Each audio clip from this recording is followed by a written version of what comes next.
only life-sustaining planet in our solar system. Yet throughout its history, our world has been a planetary punching bag. Anything that crosses the orbit of Earth could one day slam into the Earth. At this very moment, violent celestial heavyweights roam the universe and threaten to deal the Earth a knockout blow. The power would be like setting off the whole world's armament at one time. It would be like standing next to Hiroshima all over the world. Everything in us would get ripped apart, and your body would fly off to infinity. But some scientists and former astronauts are not willing to go down without a fight. They're racing to track down these cosmic killers before they trigger Armageddon.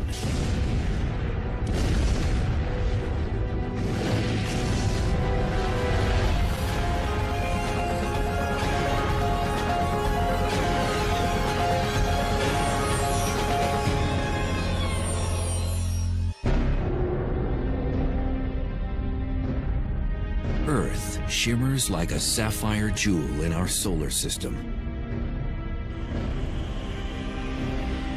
We go about our days unaware that in the far reaches of space, trouble could be headed our way.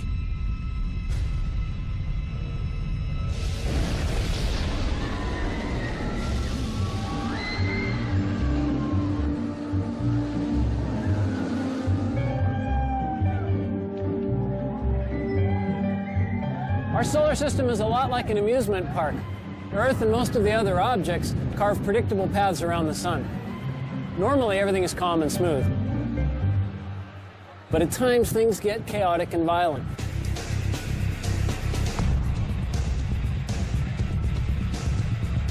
Earth can be slammed by space rocks, zapped by deadly space weather, jolted, jostled, and threatened by the object's energy and forces of the cosmos. The Earth is on a cosmic thrill ride, one that often involves extreme danger. When you're moving fast and on a predetermined path, you hope nothing crosses it because there's nothing you can do. Nicaraguan border goes right down along. Former astronaut Rusty Schweikert knows firsthand how dangerous celestial objects can be. In 1969, he piloted the lunar module during the Apollo 9 mission. Now, Schweikert is ready for more than a cruise through the cosmos. He's sounding alarms about the dangers of one particular asteroid named Apophis, which got too close for comfort in 2004. It immediately got everybody's attention because the probability of impact was quite high. In fact, it was higher than any impact probability that we had ever seen up until that time. And Schweikert has a terrifying real-life example of just how damaging an impact from an asteroid even smaller than Apophis could be.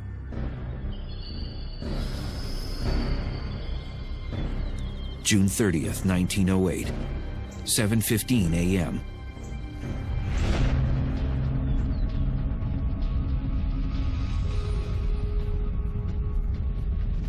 An object half the size of a football field plunged down from space at around 34,000 miles per hour and produced a stream of fiery gas behind it. Within minutes, the fireball entered our atmosphere and violently exploded above Siberia's Tunguska forest.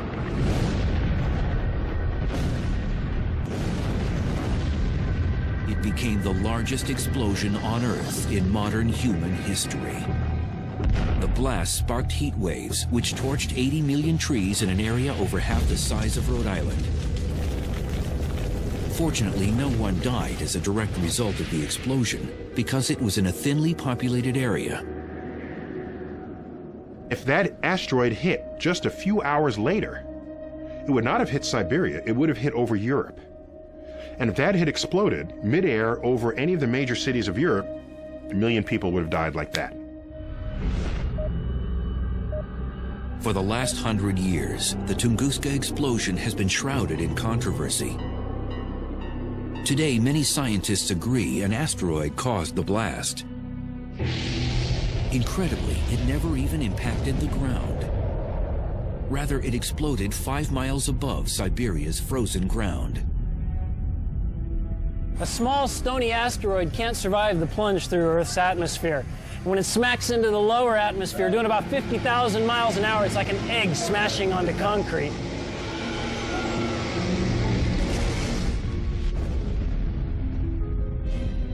The blast over Siberia released energy equivalent to 15 megatons of TNT, 1,000 times greater than Hiroshima. If this were to happen over a large city, it would annihilate it.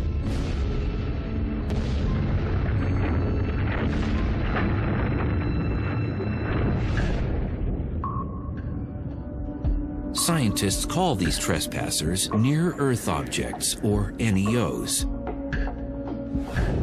They're asteroids and comets, which are leftovers from the formation of the planets. Comets move in the Oort cloud and the Kuiper belt, which is beyond the planet Neptune. Asteroids travel in a band between Jupiter and Mars, but their orbital trip isn't always routine. Most of the asteroids orbit in a neat belt between Mars and Jupiter, and we don't worry much about those. But when one gets away and all that mass and energy is headed towards Earth, that's when the astronomers start to worry. Oftentimes, these cosmic remnants get bumped out of their orbit and head on a collision course with Earth. Our planet's thick atmosphere vaporizes the vast majority of them. But a larger object can knock through our atmosphere and actually impact the ground. If you want to turn to the cosmos and look at the forces that would have us dead, asteroids striking are real and they're bad. It's happened before, it will happen again. 65 million years ago, an asteroid the size of a small city plummeted down from the sky. It exploded in the Yucatan Peninsula near the present-day Mexican village of Chicxulub with the force of 100 million megatons of TNT. It hits the Earth, cast billions of tons of Earth's crust into the atmosphere, cloaking Earth, blocking out sunlight, knocking out the base of the food chain, and sending a wave of extinction across the tree of life. It is believed the ferocious impact contributed to the mass extinction of the dinosaur. We can think of asteroids as being bad things, but were it not for an asteroid, we wouldn't be here today. Our mammal ancestors were running underfoot, trying to avoid being hors d'oeuvres for T-Rex. T-Rex gets taken out. Well, this opened up an ecological niche that allowed our mammal ancestors to evolve to something more ambitious than a rodent. And out comes the primates, and among the primates we have people. But ironically, the very kind of cosmic boulder that paved the way for humans to exist may one day wipe us off the planet.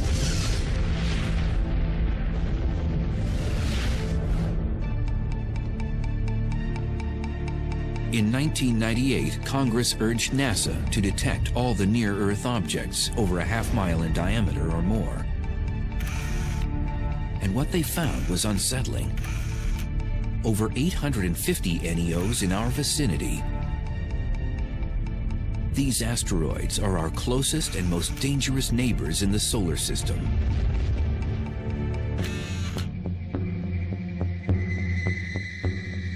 Donald Yeomans heads the NEO program at NASA's Jet Propulsion Laboratory. He and his cosmic bounty hunters search for potential killers lurking in our solar system and put them on their most wanted list. Finding these near-Earth objects is somewhat akin to tracking hurricanes.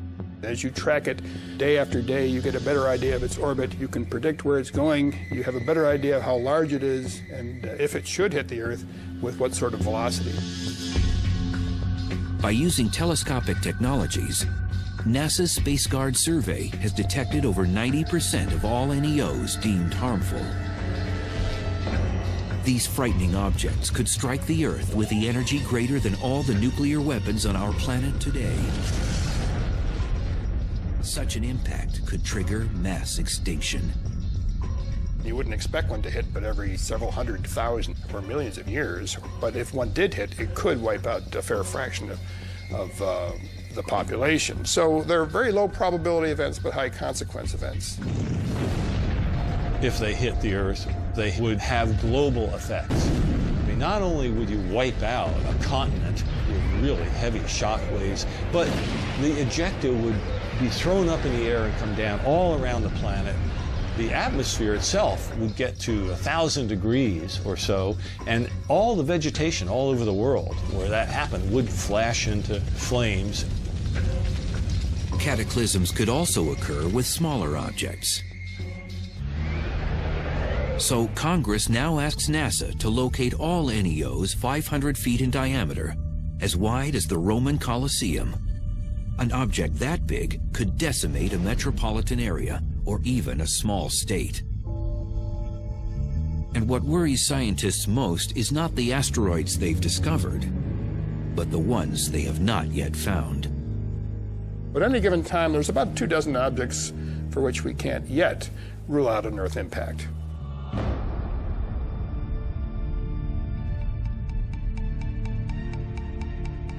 Former astronaut Schweikert has taken the threat of NEOs one step further. He's appeared before Congress to request a special government agency be responsible for protecting the public from space rocks.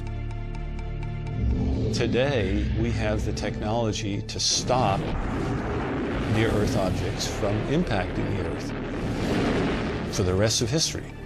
I mean, we can literally now begin to reshape the local solar system so that our survival is enhanced.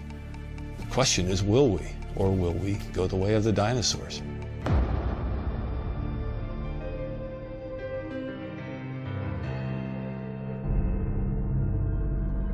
But Schweikert isn't waiting for NASA or Congress to solve the problem. He has his own plans to save the planet from the next asteroid impact.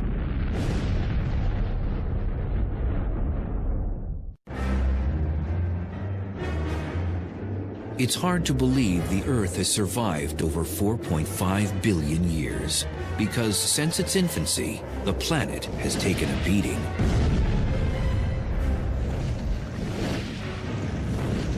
Like a boxer, our world is under constant assault from asteroids that enter our orbit each year. But in the future, Earth could be knocked out. Former Apollo 9 astronaut Rusty Schweikert refuses to be bullied by asteroids. And now he's ready to defend Earth against these harmful rocks. We've discovered that there are these near-Earth objects flying by us all the time. And we've gotten more and more capability to modify our environment to enhance our survival.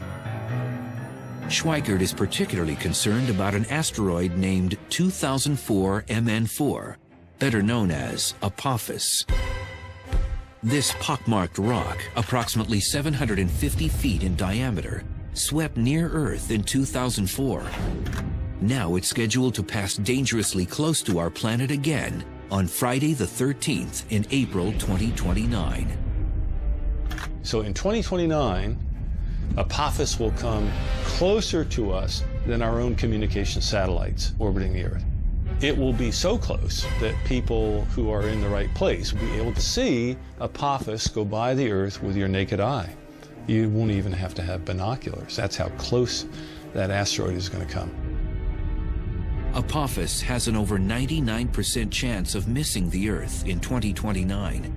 But if Apophis passes the Earth at a distance of exactly 18,893 miles, it may pass through a gravitational keyhole, a narrow region in space a half-mile wide. If this happens, the Earth's gravity could upset Apophis and change its trajectory.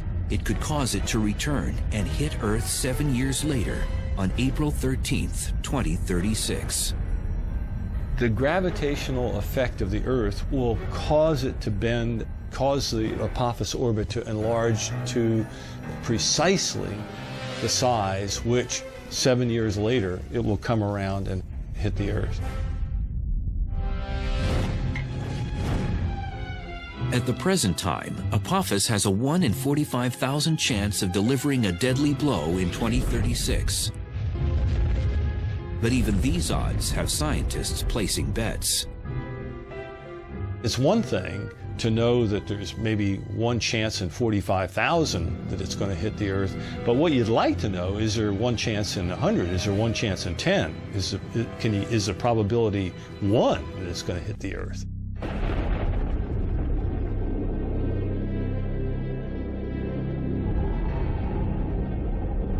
Schweikert believes we must regard Apophis as we would any natural disaster. He's even mapped out where Apophis might strike. You have the date of the impact, the time of the impact, the orbital inclination, and you can make a map. And what that map shows is what I have called a path of risk that goes all the way across the planet. And I look at this and I see a high probability of impact and I say, whoa, you know, where might it hit?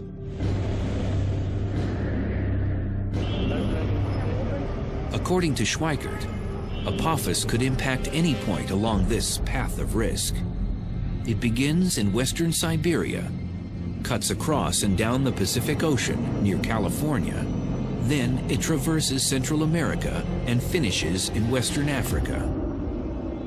Schweikert proposes a chilling scenario of where Apophis might strike.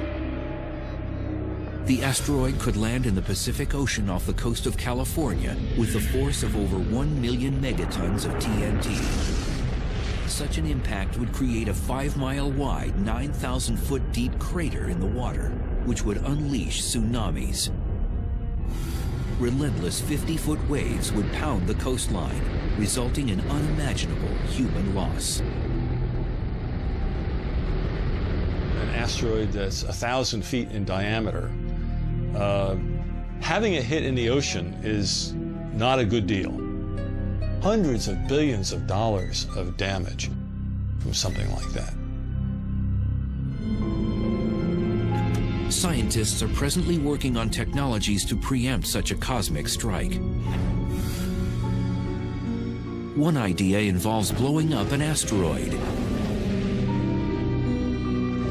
But some feel this could compound the problem, sending several chunks of the asteroid in our direction instead of just one.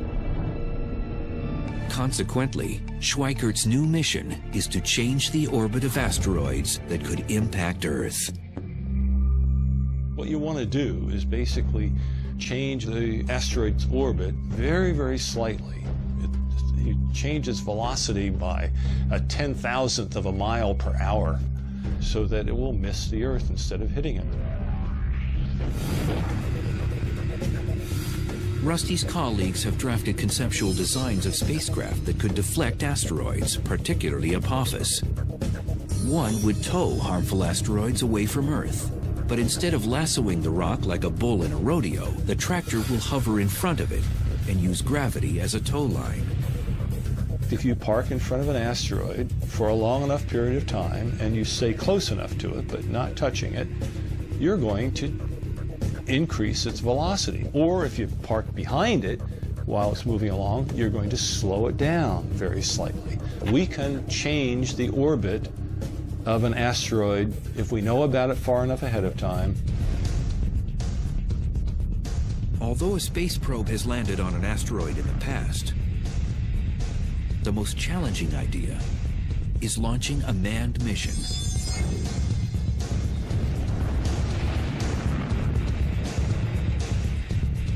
Once landing on the rock, astronauts could mount a radio transponder to track its whereabouts. You could just use a robotic mission to go to an asteroid, land, grab a sample, and bring it back. That's not that difficult. What you gain by a manned mission is they can react to interesting areas on the asteroid surface. They could go here, there, and they wouldn't have to rely on remote navigation. Nicaraguan border. Schweikert insists we should remain on high alert regarding asteroid Apophis, and his cause hasn't gone unheard. Now the United Nations plans to draft a treaty which will include who will be responsible for deflecting killer asteroids. That would be a real crime if we are so irresponsible, knowing that this is going to happen, that we continue to do nothing about it.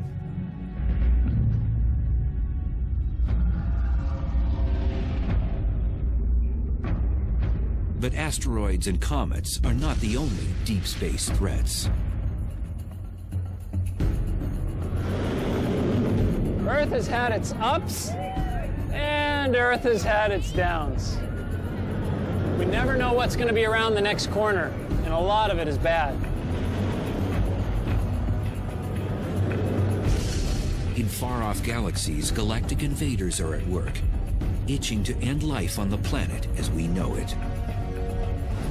3 times daily, a strange flash pulsates across our sky. It's hundreds of times more powerful than the world's total nuclear armament, but it's not man-made. And if one happens close enough to Earth, it could end life on our planet.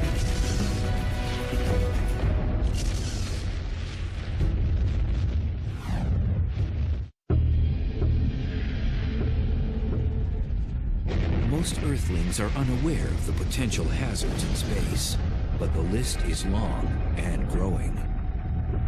Imagine this. Within our own galaxy, the Milky Way, a massive star explodes, sending a lethal burst of energy rocketing toward our planet. This is a gamma-ray burst, the biggest explosion to rock the universe since the Big Bang. In the cities and countryside below, there's no warning of what's about to happen. And then it strikes. It would be equivalent to standing 1 mile away from Hiroshima, any place on the Earth. The potent radiation cooks the upper atmosphere. Our ozone layer roasts.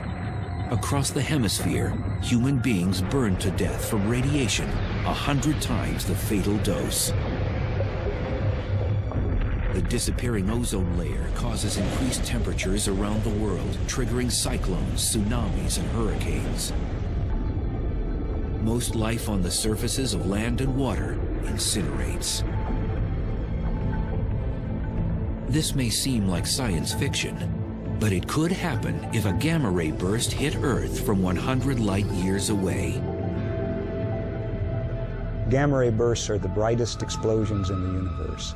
Because they're so far away and yet still so brilliant, they must involve an enormous amount of power. As much energy as the sun will emit in its entire 10 billion year lifetime.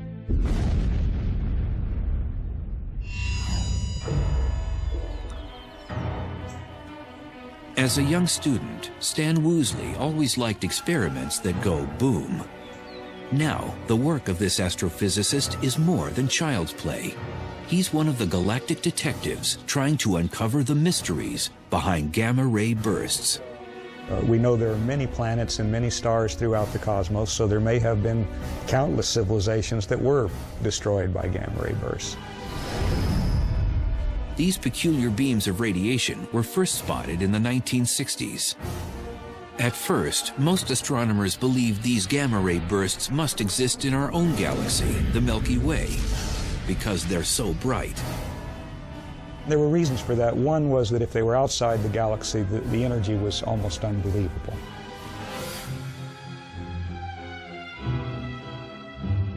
But at the time, even the most powerful telescopes couldn't determine their location and distance, because the bursts lasted for a few seconds, then disappeared. But then astronomers wondered, what about their afterglow? Cosmic explosions typically leave behind some luminous residue that sometimes lasts for days or weeks. In the late 1990s, satellites used upgraded optics and X-ray detectors to finally capture a gamma-ray burst's afterglow. It became clear that gamma-ray bursts actually were cosmological, coming from very far outside of our galaxy, from millions and billions of light years away. And that meant their energy had to truly be astronomical. To get some idea of how incredibly bright a gamma-ray burst is, we could represent the brightness of our sun by this relatively dim LED, and we could represent the brightness of the gamma-ray burst by the very, very intense searchlight that's behind me. Isn't that incredibly bright? Unfortunately, with this comparison, the searchlight is not nearly bright enough to represent fully the gamma-ray burst, and in fact, we would need 100 billion such searchlights to have an adequate comparison. The gamma-ray burst is equivalent to the brightness of 1,000,000 trillion suns. These massive bursts could decimate Earth. But what causes them? We are quite convinced that the common gamma-ray burst comes from the death of a massive star, at least 10 times the mass of the Sun. And such stars are quite rare, by the way. Woosley masterminded a groundbreaking model of how gamma-ray bursts may be created. When an extremely massive star dies, it collapses into a black hole. Black holes are created when a collection of matter collapses to such a high density that light itself cannot escape. But Woosley proposes that some of the star resists getting sucked into the center of the black hole. As a result, a high-speed spinning disk of matter forms around it. Within seconds, jets of plasma shoot out from its rotational poles. These beams of energy unleash dangerous gamma rays into space. If you can imagine just trying to squeeze a fruit or some kind of sphere of some object into a very small space, things are going to squirt out. And in this case, the squeezing is done very rapidly, and you're talking about a huge amount of mass. At the same time the gamma ray bursts are ejected, the collapsing star explodes or goes supernova to the extreme. One of the reasons gamma-ray bursts are so incredibly bright is that they take an enormous amount of power and then they focus that power into a very small portion of the sky. For every 300 gamma-ray bursts that go off, only one is pointed in our direction, and so we only see one of those 300. Even if a gamma-ray burst were to occur not 100 but 1,000 light years away, the Earth could still face apocalyptic destruction. If a gamma-ray burst happened within 1,000 light years of the Earth, then it would be approximately 500 times brighter than the Sun and emitting gamma rays. The energy delivered to the Earth's upper atmosphere would be like 100,000 megatons of nuclear explosions. The ozone would be depleted. We'd have acid rain, but we'd also have flash burns, incineration of vegetation, perhaps something resembling nuclear winter. So there could be a global extinction of many species. Now, the far side of the Earth would be a special place to be, because gamma rays don't go through the Earth, and if you were on the other side, you wouldn't get flash burned. But the effects of depleting the ozone and changing the composition of the atmosphere would eventually come to the other side, and there the effects are unknown. Statistically, this ghastly scenario has a 1% chance of happening once in the Earth's entire lifetime. But even these odds aren't reassuring if you're living on the planet at that very moment. If you're caught in the beam, that's a bad day for you. If one of these happens in your galaxy and that beam is coming your way, go hide in a cave, because this is very high energy radiation. It's the kind of energy that will decompose your molecules, and you just don't want to be around when that's happening. There currently are no defense measures to shield us from gamma-ray bursts if they happen close to Earth. They travel at the speed of light, 186,000 miles per second. by the time we detect them, they will have already struck our planet. Gamma ray bursts could pose a hazard to the Earth or to anything living that came within their bore site, but as we've seen, they're very infrequent. And there are other things in the heavens and on the Earth that are much more dangerous. Cataclysms routinely erupt in some corner of the universe. And one day, something will snuff out Earth.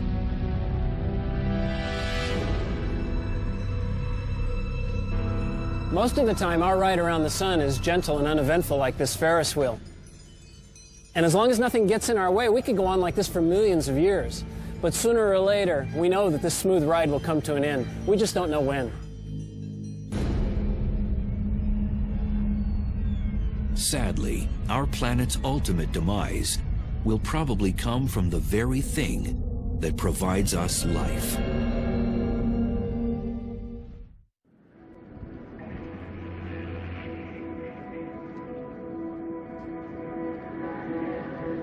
Earth maintains a cozy lifestyle, being third rock from the sun. For over 4 billion years, the sun has been an ally, warming and feeding our planet. But in time, our solar heater will become our enemy. The sun and the Earth have a unique relationship to each other. The Earth has a particular temperature, it's a particular size, it has life on it, different oceans, and those things depend on the sun. The sun is at the root of the existence of life on the Earth, and the sun will be at the root of its demise as well. Earth's relationship with the sun will become dysfunctional when our solar mother really turns up the heat. The sun gets hotter because it's burning hydrogen into helium. 4 hydrogen atoms become 1 helium atom. That means there are fewer particles bouncing around inside the sun. And that process basically means that the sun has to get hotter and brighter to hold itself up. As the sun's core gets hotter, its outer parts will swell in size and turn red. If you have a bonfire, you have all this wood there, you build it up, and at some point enough logs get burnt and the thing collapses and you get this huge burst of sparks and it gets much brighter. In a sense it's like that because the sun is right now burning hydrogen into helium, and the helium is the ash of that, if you like. And then as the sun collapses enough, the ash relights and the helium burns into carbon. And that's when things get really hot. At this point, the sun will expand into a red giant and incinerate most complex life on Earth. When the sun becomes a red giant, it will grow to 30 times its size. So the surface of the sun will actually be out beyond the orbit of Mercury. The luminosity of the sun will go up by like 1,000 times. And that's going to make the Earth so hot that the outer crust, the rocks, the solid part of the Earth, will melt. The whole planet would be a glowing ball of lava. The sun will fry the inner planets, and even though the sun will become red and cooler, the Earth will be much hotter. Just leave the Earth a burnt cinder, like a charcoal briquette. So that would be bad for life on Earth. And the Earth's hellish fate isn't over. As a red giant, the sun will fluctuate in size before collapsing into a white dwarf. The sun that was huge suddenly becomes the sun that's very small and extremely dense. It's only about the size of the Earth, sitting down there at the center of our solar system, very much fainter than it used to be, and then everything cools off. And then that object is no longer generating energy either, so it begins to cool as well. So the final fate of the solar system will be to cool off and freeze. Humans will probably have relocated to another planet or become extinct before the sun turns Earth into a snowball. However, the sun may dry up our world much sooner. If the sun doesn't get us at the time of the red giant phase, it may well get us earlier by just becoming bright enough to cause the oceans to evaporate. Water is an essential component for all life. And so if the Earth actually loses all its water, then that's another reason why life might disappear from the Earth, and it would again be the sun's fault. There may be ways for Earth to win a stay of execution. As the sun is swelling, it also begins to lose mass much more rapidly than it's losing it now. And of course, if it's getting less massive, it has less of a hold on the Earth will move further out into a larger orbit. And so it's kind of a race between the growing sun and the growing heat from the sun and the Earth actually moving, a little bit away from that fire that's getting too hot.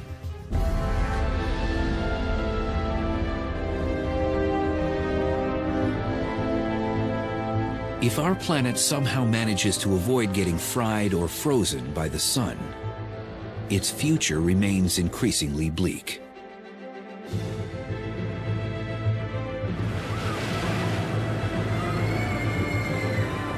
This place is full of adventure. Rides that put your stomach up into your throat, things that collide, scary stuff. It's a lot like riding around the sun on planet Earth. But when Earth gets smacked or when things start to come apart, the ride could really be over.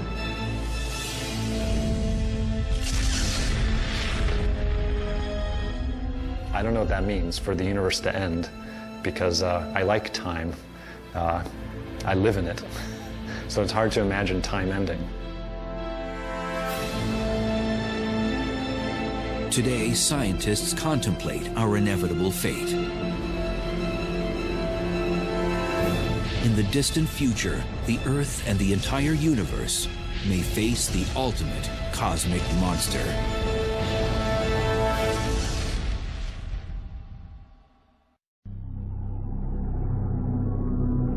No one suspects that Earth's most lethal enemy lurks amongst the stars. But in the future, and without prior warning, a cosmic Grim Reaper will unleash the ultimate Armageddon.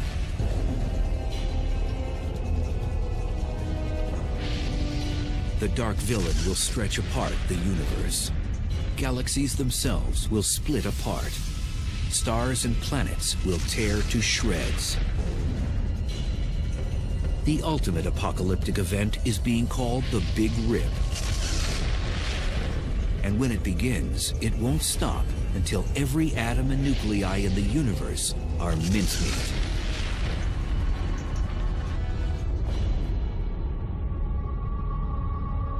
The Big Rip, it really is the end of the universe. It's not like we're the last ones at the party wondering what's going on and we can go do something else. It's really like you've turned off all the lights and the universe just ends.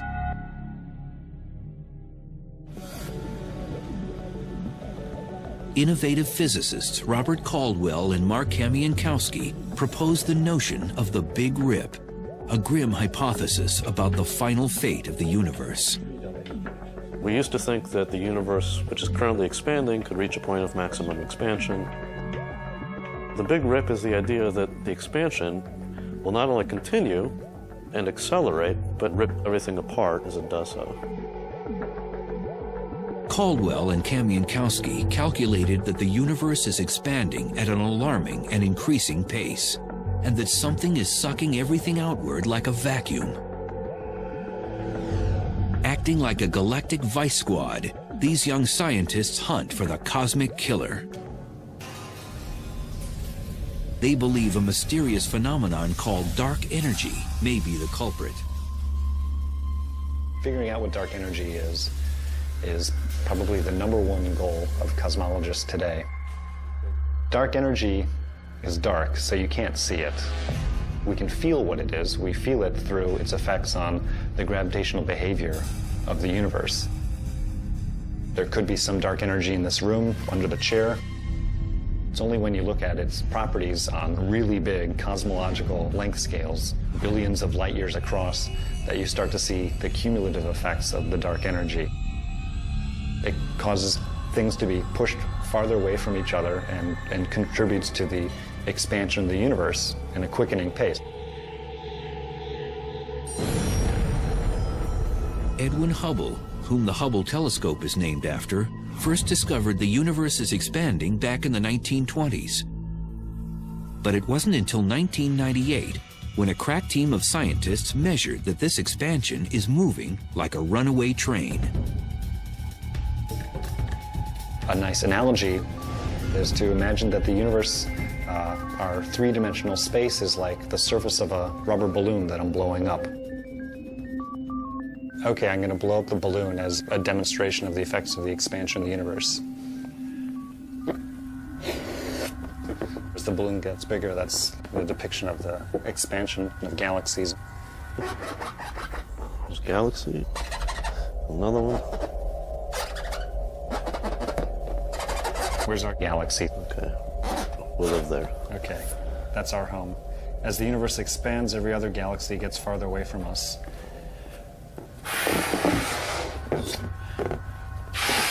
In ordinary expansion, each galaxy stays the same size. But if you have super accelerated expansion, then the galaxies themselves can each expand, which is sort of what's happened here. If I could blow it up fast enough to depict a big rip, then the balloon would explode. That's like space-time not being able to take it and coming to an end. So instead, we'll just pop a hole in the balloon. That's the big rip. According to Caldwell and Kamiankowski, the universe has no hope of surviving the Big Rip. They've even come up with a countdown to this apocalyptic event. The Big Rip kind of rolls up its sleeves and progressively takes apart the universe layer by layer, working from the outside in, going from the largest scales to the smallest scales. 1 billion years to pull apart clusters of galaxies, then hundreds of millions of years to pull apart galaxies themselves, and then down to the size of a solar system, we're talking hundreds of thousands of years, and then to tear apart the Earth itself would take less than an hour. It's kind of interesting to think about what that would look like. If I'm in my protective capsule watching things happen, I would see this wall of darkness that starts coming towards us. I would no longer, at that point, be able to see any stars. The Earth, layer by layer, will be peeled off and ejected away. Everything in us, the molecules that hold us together, would get ripped apart, and every atom that makes up your body would fly off to infinity in a very short period of time. Fortunately, mankind doesn't need to lose sleep over the Big Rip. Caldwell and Kamiankowski estimate that it will climax 50 billion years from now, when the universe is over 3 times its current age. What's really fun for us is to try to figure out whether this is actually what's going to happen, to paint the science fiction scenario of what might happen and to think what might happen to us.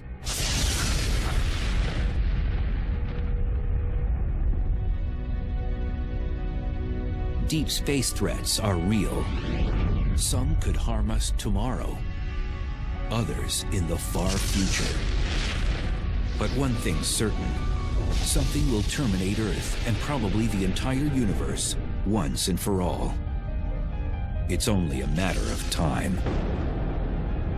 It's useful to sometimes think about how fragile our life is here on Earth, that maybe we aren't going to be here for eternity.